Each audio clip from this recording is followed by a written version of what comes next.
it's already been a busy day for our next guest. Good friend of the show, and as we get closer and closer to the beginning of the Texas legislative session, a guy who's going to be very, very busy, editor for our friends over at quorumreport.com. It's Scott Braddock. Scott, good morning. How are you today?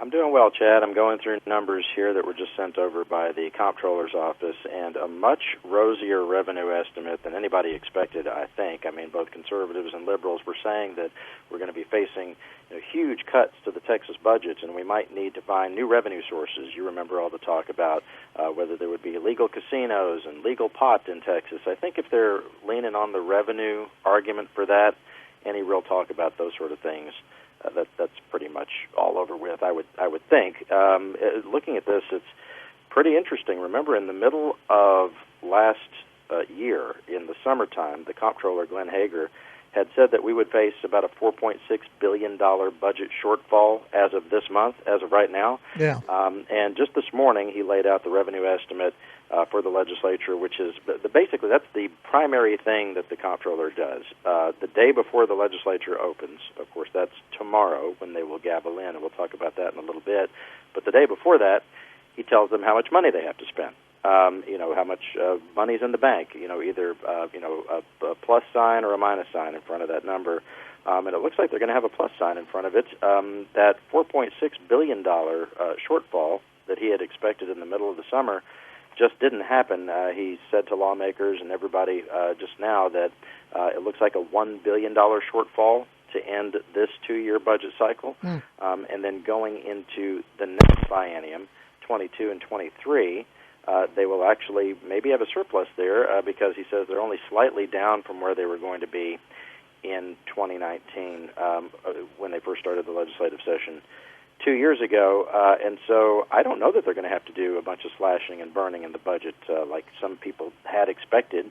And instead they may be able to kind of hew to kind of what they have now.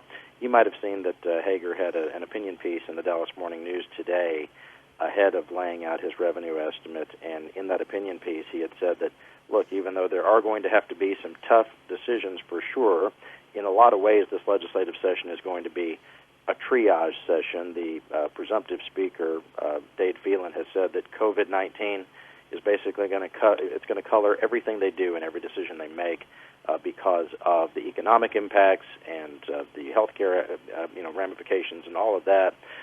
But when you look at what he's laying out this morning, that Hager's laying out this morning, as he said in his Dallas Morning News piece, they can also start to think about long-term investments for Texas, including water infrastructure, public education, et cetera. It doesn't look like it's going to be as tough as a lot of people had thought. Well, and that's I'm sure that's good news for lawmakers as they take a look at what they can and can't do moving forward.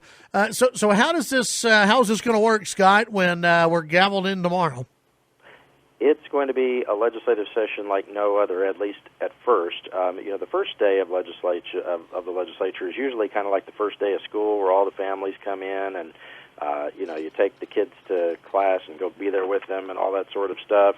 And you would have lawmakers bringing in all their kids and relatives to sit on the House and Senate floors with them. There'll be a pared-down version of that for sure. We have been told that capacity within the Texas Capitol is being capped, but not exactly by how much. We don't really know that number, but a very limited number of people will be on the House floor and the Senate floor as they get started tomorrow. The media in both the Senate and the House will be restricted to the gallery, which is the seats up above the House and Senate floors. And we're going to see a few changes there. We've already seen that there are two testing sites at the Capitol. Now, I'm not sure if any others are going to be set up, but right now a COVID testing tent is set up on the north side of the Capitol, and one will be set up on the east side of the Capitol. The east side is where the Texas Senate is. And, Chad, we talked a little bit about this last week, but it seems like when it comes to the response to COVID-19, it's all embodied by what's happening at the Capitol, at the building itself, the seat of state government. It's really that not everybody, even within state government, agrees about what they ought to be doing. So the State Preservation Board, which oversees the building as a whole, they said that there's no requirement that people take a COVID test or test negative to be able to go into the building. But Lieutenant Governor Dan Patrick's office said that people do need to test negative to go into the Texas Senate, which is why he's setting up his own, basically the Senate's own testing site on the other side, on the east side of the building. On the House side, we were told that media members do need to be able to pass a test, to test negative to be able to sit in the gallery. But there's no requirement for that to just be in the building. There is a requirement across the building that people have to be wearing masks and doing some form of social distancing. Again, we don't know exactly how many people they're capping it at for people to be in that building. You've been in there many times, Chad. It's a huge facility, right? Yeah.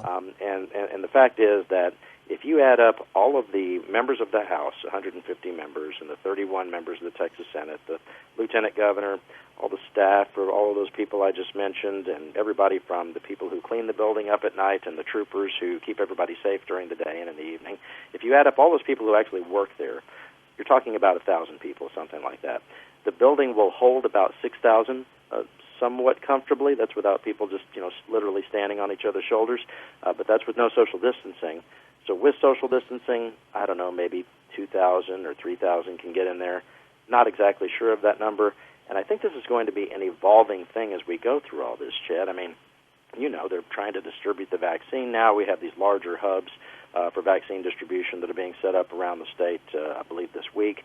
And those will be able to vaccinate, tens of thousands of people is the goal. But we're nowhere close to the kind of vaccine distribution that had been promised by leadership, both at the federal and state levels, at least, so far. But if those vaccines really get going over the next couple of months, and by, let's say, the end of February, early March, it may be that things can kind of go back to something that we would consider, quote-unquote, normal. Right. But we're nowhere close to that now. So what we may actually see tomorrow, and there's been a lot of chatter about this, and this is probably what's going to happen. I'll operate under this assumption until I hear different, is that probably what they'll do is they'll gavel in tomorrow. The speaker will be elected. Not long after that, maybe even that day or in the next couple of days, the rules of the House and Senate will be adopted, and then they may just leave for 60 days or 90 days. That most lawmakers may just leave, and the only committees that would actually get to work and start to actually do anything at the committee level would be those that are writing the Texas budget, and that would be the Senate Finance Committee and the House Appropriations Committee. Yeah, real quick, when can lawmakers begin voting on legislation? For the first 60 days of the legislature, they're not allowed to vote and pass bills. There you go. The governor, of course, right, and the governor can, however, speed them up, if you will, by declaring certain items emergency items. I don't know that he's necessarily going to do that, anytime within that first 60 days. They, in a lot of ways, the point you're making, I think, is a good one. Functionally, it could be a lot like a normal legislative session where they're not really, passing anything at first, and then they get in there and they do their work. I would say that one thing that they'd be missing out on is the ability of the members and staff and others to really do the kind of socializing that they need to do. And what I mean by that is you've got a lot of new members of the legislature who are coming in, both Republicans and Democrats, who don't really know anybody. They're coming from all parts of the state, and they don't know the other members of the legislature, and they don't know their staffs and their spouses and all of that. And one of the things that sets Texas apart from other legislative bodies is that the members really do pride themselves on really knowing each other and really having, collegiality. It's when they're standing around on the Texas House floor while there's certain announcements are being made at the front and back microphones, and they're honoring the Boy Scouts from Lubbock County or whatever else. Meantime, on the floor, what those lawmakers are doing is they're talking about not just public policy, which they do that as well, but they also talk about hey, how was your kid's soccer game last night, and stuff like that. Things that are just getting to know people on a personal level. Which actually, if you know and like your coworkers, Chad, it's always a much better work product and a better attitude, when you're actually getting down to work on different things. So they may miss out on some of that, which would be unfortunate.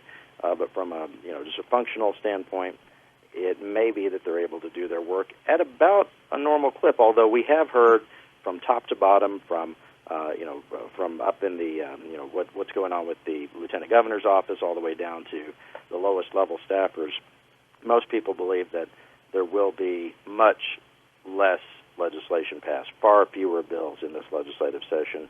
I look back at the last couple of sessions, and something like 6,000 or 7,000 bills, might be filed and passed.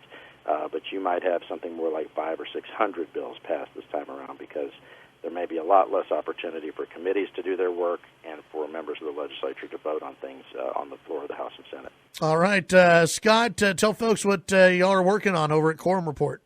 We'll have a complete rundown of what this means. We're going through all these numbers from the Comptroller's office that were released this morning at about 10 o'clock when he laid out the revenue estimate. There's a lot to be said about what it means for the Texas economy and the oil and gas industry. The Texas Oil and Gas Association is going to weigh in with what they see as far as the economic picture later this afternoon. We'll cover it all for you at quorumreport.com. You can sign up for a subscription. You'll want to have that as we go through this very strange legislative session. Just click subscriptions there at the top of the homepage at quorumreport.com. All right. As always, Scott, appreciate your time, and we'll visit later. Thanks, my friend. That's Scott Braddock, editor of quorumreport.com. Usually we visit with him at 10 a.m., but that's when the comptroller was doing his announcement. So we appreciate Scott for hanging out with us at 10:30.